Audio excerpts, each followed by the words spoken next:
pregnancy, the first journey went well. Obviously, there were things that weren't ideal, but thank God I got through it. And now I'm on my journey for my second child.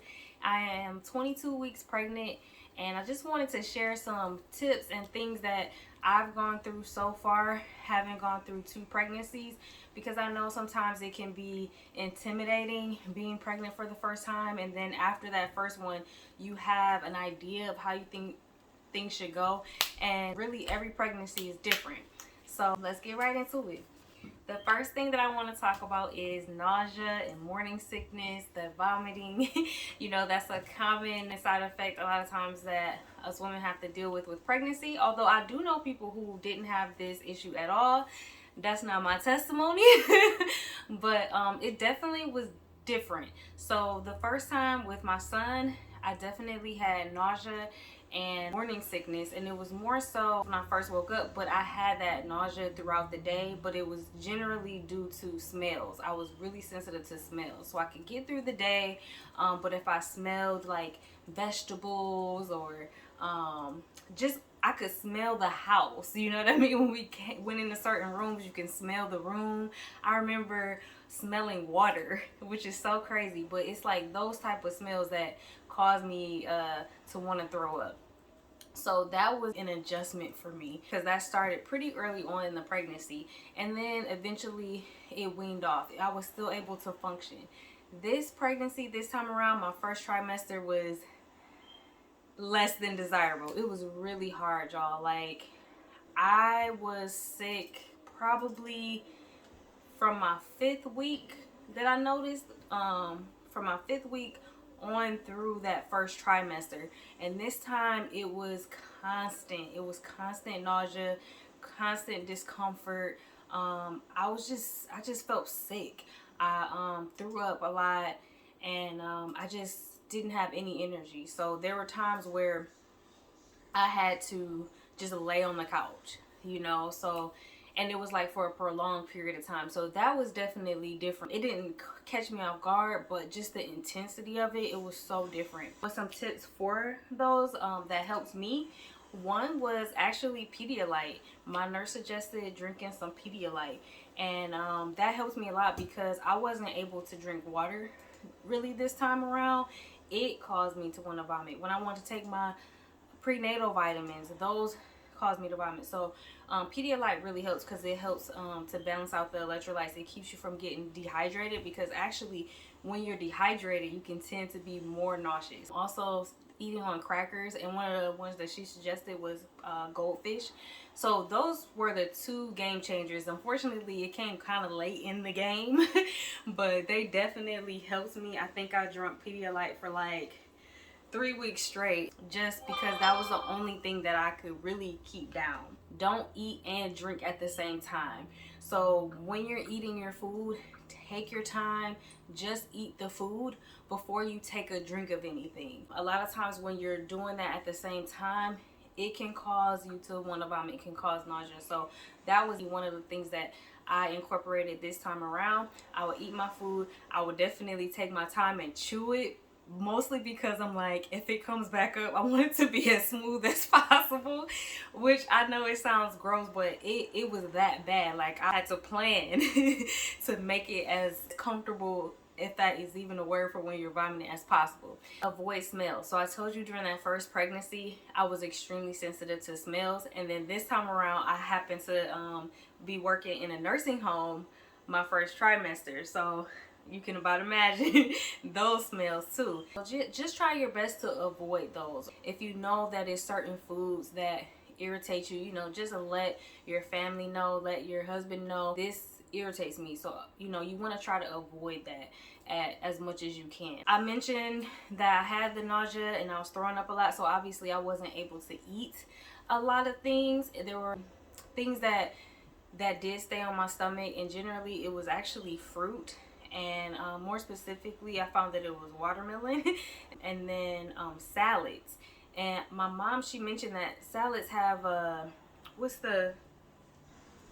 it has a, I have to ask now, but it has a vitamin in there that it actually helps curb nausea. So I think that's probably why my body was craving salads, because it was almost like as soon as I started eating it, my stomach felt settled. So that was just for me, like eating a fresh salad, it really helps. Now again, it depends on where you are and who you are, because this pregnancy that worked for me, but the last pregnancy I hardly ate any vegetables. But this time around I was really wanting more vegetables, more fruits, and that's what stayed on my stomach. And I noticed that spicy food was not good for me. So just pay attention to your body when you eat certain things. The ones that don't work, even if it's like maybe something you don't normally eat, you know, if it works, let it work for that time being, and then if it doesn't, don't try to force it, you know what I mean? Eat what you can, keep down what you can, and it's gonna get better soon. Another thing that helps curb nausea is taking my prenatal at night. Now again, my first trimester, I had a hard time taking a prenatal, and I read about that with a lot of women, that sometimes that's hard. So that did help me, taking my prenatal at night. Now even with that, with my first trimester, that pill, and again trying to take it with water, I dreaded taking my prenatal vitamin. So I wouldn't necessarily, it wasn't ideal for me, but for a while I got a gummy vitamin, and I tried to get the most healthy one that I could find, but I was able to take that and keep it down and just get it over with. And then it was funny because after the nausea and stuff started wearing away, I didn't want that gummy vitamin. So after I finished that bottle, I went back to my pill, but I still took it at night. So that can help as well, because sometimes I think when you take that vitamin, it can, you know, cause nausea. So that's why I say take it at night, because you're gonna be sleeping. Working out then versus now. So my first pregnancy, before I got pregnant, y'all, I was extremely active. I was working out consistently. I would say that I was in shape. And if you had told me that I wasn't gonna be working out during my pregnancy, I'd be like, you lying. Because I had every intention of carrying those habits through my pregnancy. But sad to say, I didn't do it. As soon as I got pregnant, I'm not gonna lie, y'all, I was a little bit nervous. You know, you hear about the time being so fragile during your first trimester, and I didn't have a doctor that I was comfortable with and really that encouraged exercise like that. So I was a little bit nervous about doing physical activity, and then on top of the fact that I was tired and I had that nausea, and that just hit me out of the blue too. I stopped. You know, there were a few days that I can remember working out with the bands and stuff like that, but slowly but surely I just completely stopped exercise. And this is something that I would not encourage anyone to do. If you have clearance from your doctor and you're healthy, continue that. I think me not working out during my first pregnancy, it affected me not only through that pregnancy, but also afterwards. You know, I was extremely deconditioned. My body was trying to heal, and I wanted to be active again, but it was such a challenge. And I believe that if I would have been able to do that from the start and continue, my experience would have been different. And so this time around, by it being my second pregnancy and having that experience with the first one, I had made up in my mind, like, I'm going to work out during this pregnancy, even if it looks different from what I'm used to. So in the beginning, like I said, I was sick and everything, so I wasn't able to. But I made up in my mind that as soon as I was going to do something. And I already had in my mind what I was going to do. And so what I've been doing is actually Pilates. And that has been really great for me, because it's workouts that I found online. It's a woman that I follow, and she does all like prenatal, postnatal workouts, and I really like it because it's low impact, but at the same time it's challenging, and I can do it upstairs without a whole lot of equipment. So I just wake up, go downstairs, start the video, and they're usually anywhere from like 15 to 30 minutes, which is perfect because I can do it before work. So what I'm telling you is just encouraging you to do what works for you. It doesn't have to be all or nothing, right? If you're not, for me, like my mindset was a certain way of what working out looks like, lifting weights and all of that. And that's great if you can continue to do that. But if you're not able to do that, if you're not in the mindset to do that, that doesn't mean that you can't do anything. So find something that's enjoyable, that can keep you moving, and that can benefit you throughout your pregnancy. Just start light.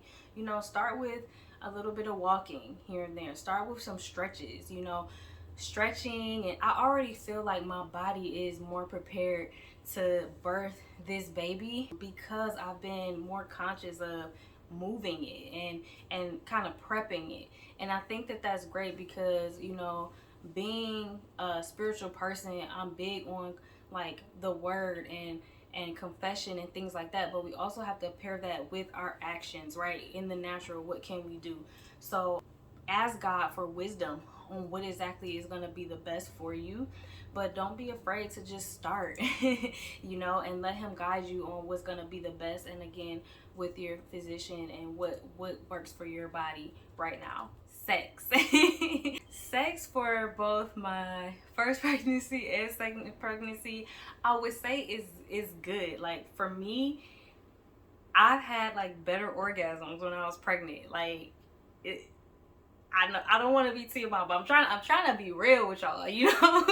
They're good. They're like heightened for some reason during pregnancy, so that's definitely a positive.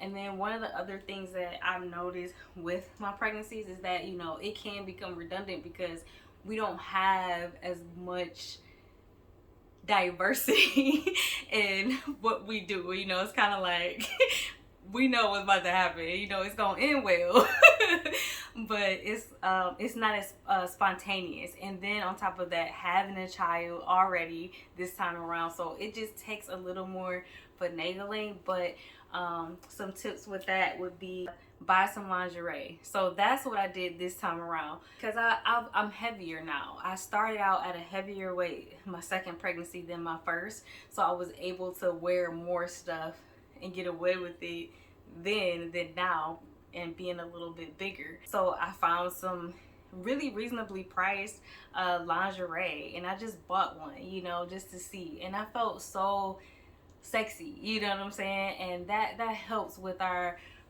desire to have sex, right? So I just encourage you to do something to invest in yourself that will benefit both you and your husband. Another thing that helped me feel good about myself is buying like self-care, scrubs and pedicures. Those are like things that made me feel good about myself. Like when I told my husband, when my toes are done, I just feel so cute for some reason. Even if nobody really sees them, I feel better about myself. And then just again, like taking care of our skin.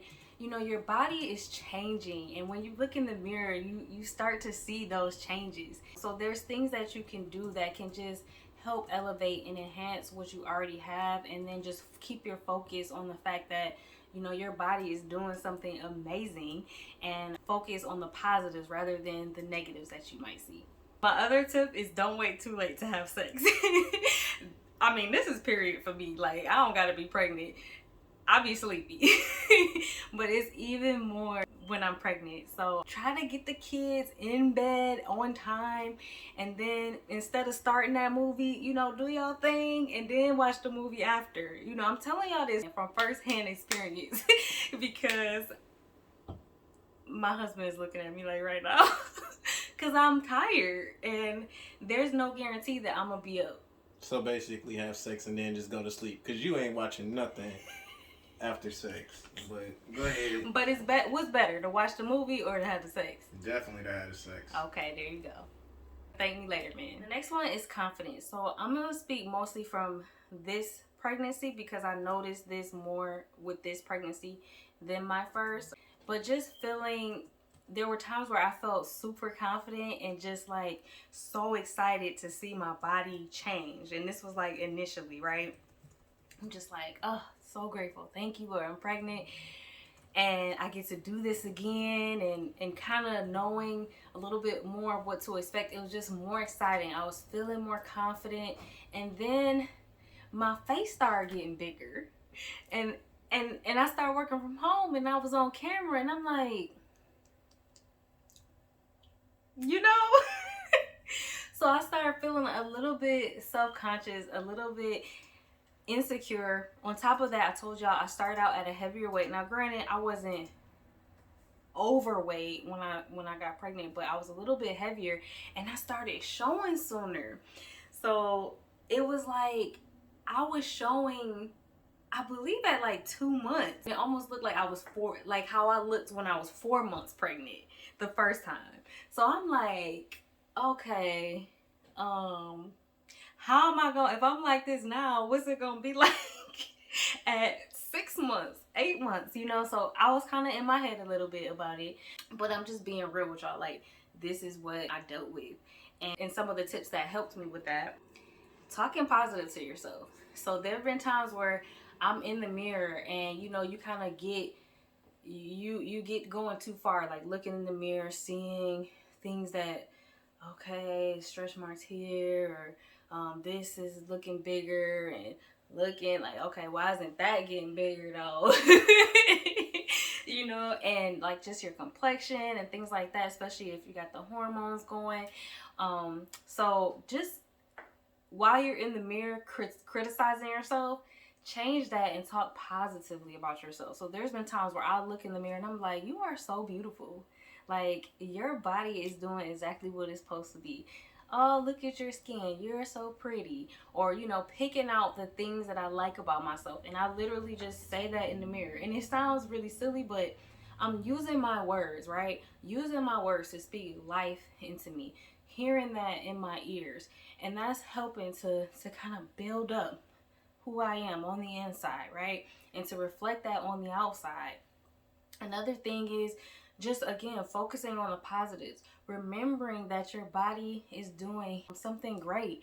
You know, yes, there's changes, and we, you know, depending on where your faith is at, some of these things don't have to affect you, the negative things, right? It just depends on where you are. So you can get the word in certain areas to help build your faith. So, you know, you don't have to deal with, what is it, a wide nose or dark skin, you know, the things that, the negative things that people talk about with pregnancy. Maybe you can start early, even if you're not pregnant. Start confessing that that's not gonna be who you are. That's not gonna be your experience, because a lot of times we can push our, especially our negative experiences, on other people and kind of almost scare them into what is gonna be. And your experience doesn't have to be that at all. So that's another thing, you know, don't underestimate the value of the word of God.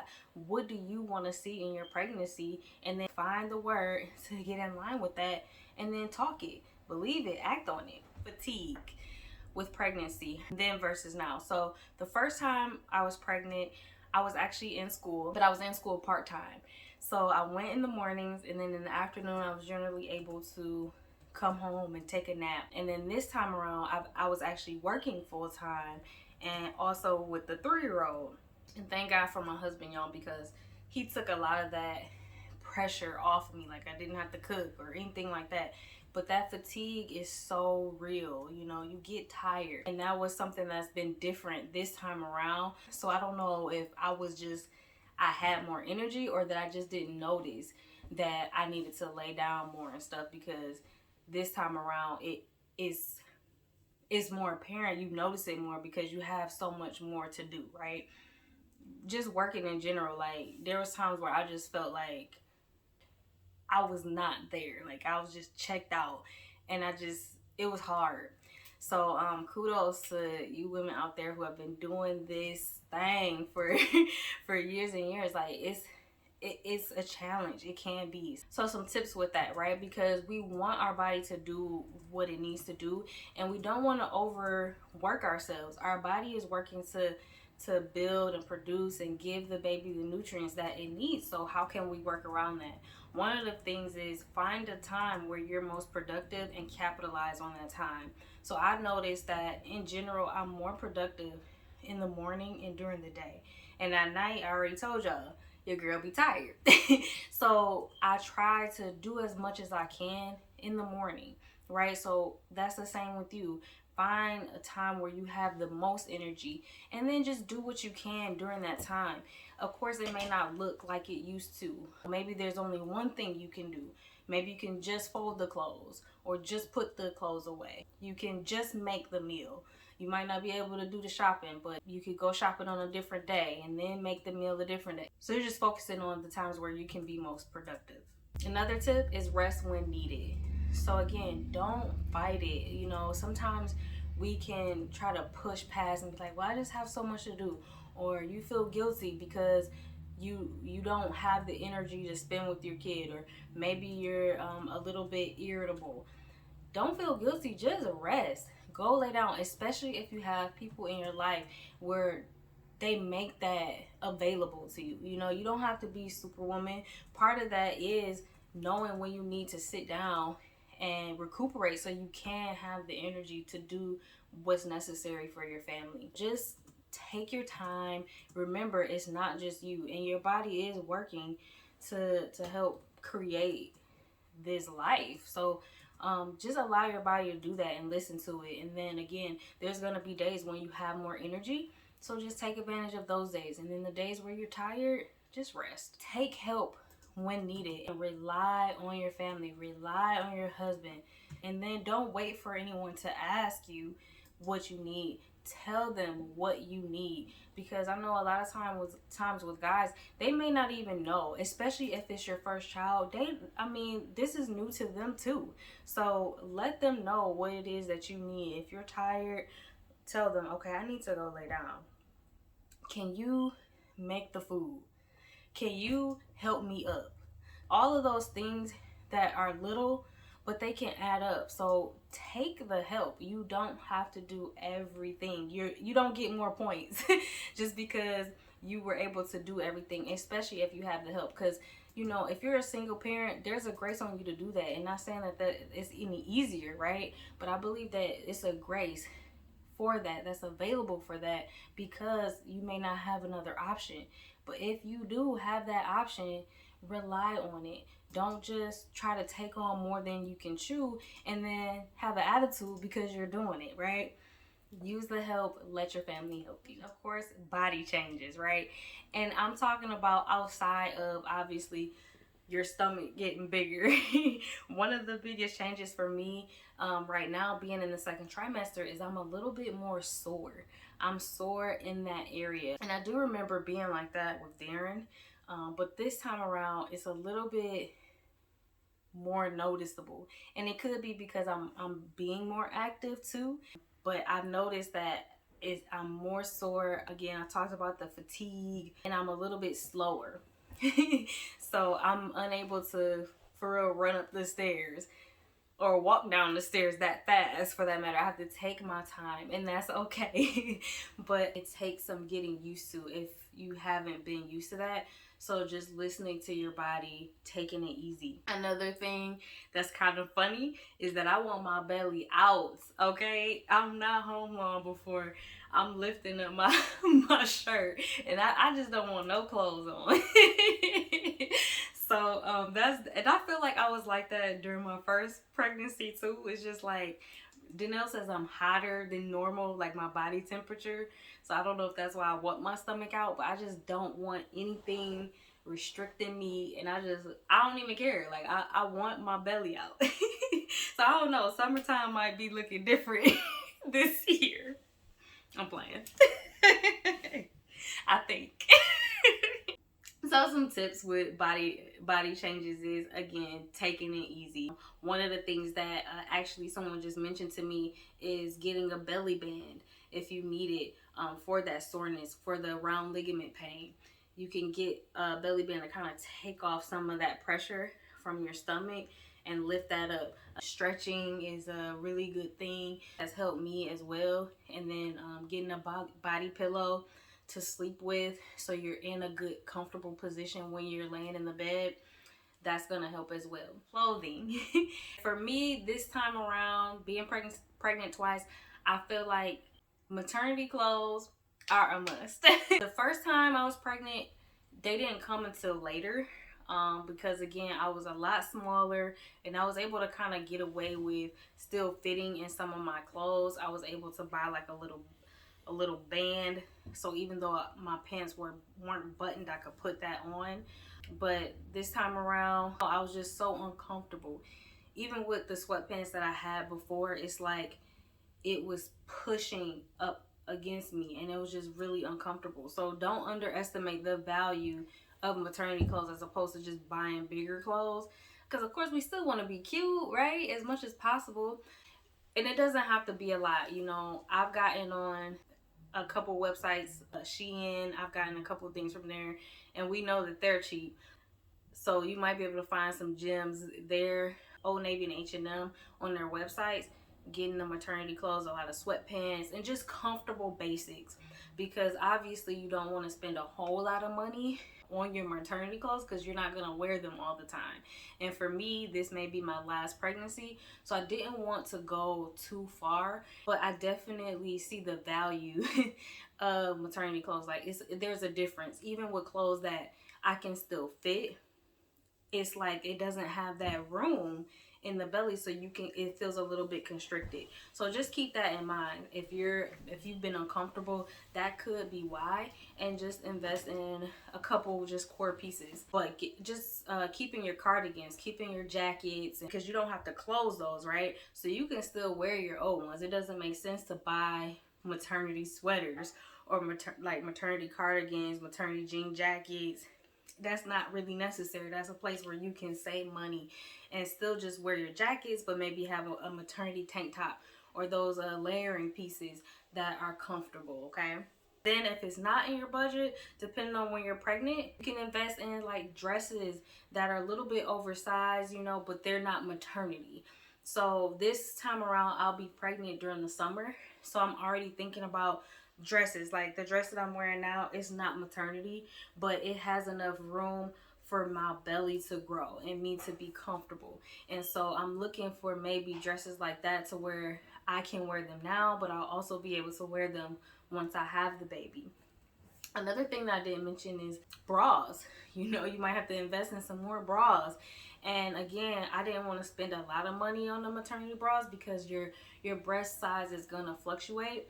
So I just get a couple here and there. I got some bras and some underwear off of Amazon, and the ones that I bought, they're nursing bras because I know that I want to breastfeed, so I'll be able to wear them then too. They're not high quality, but they work for now. They're comfortable. They don't have the underwire. They're good. They lay flat. They're not too high cut, because my first few maternity bras that I got with Darren, they were a little bit high cut. They were like really full coverage, which was nice, but I couldn't wear even like a shirt like this. It would kind of show. So just keep that in mind. Talked about a lot today, and really, again, I just wanted to put some things out there, maybe general questions that you might have or thinking about if you're going through pregnancy. I'm hoping that this kind of made you feel a little bit more comfortable about going through the process, because again, it can be a little bit intimidating, especially because you're going through something that you haven't gone through before, especially when you hear all these negative things that go along with being pregnant. And it doesn't have to be like that. Not saying that everything's gonna be perfect.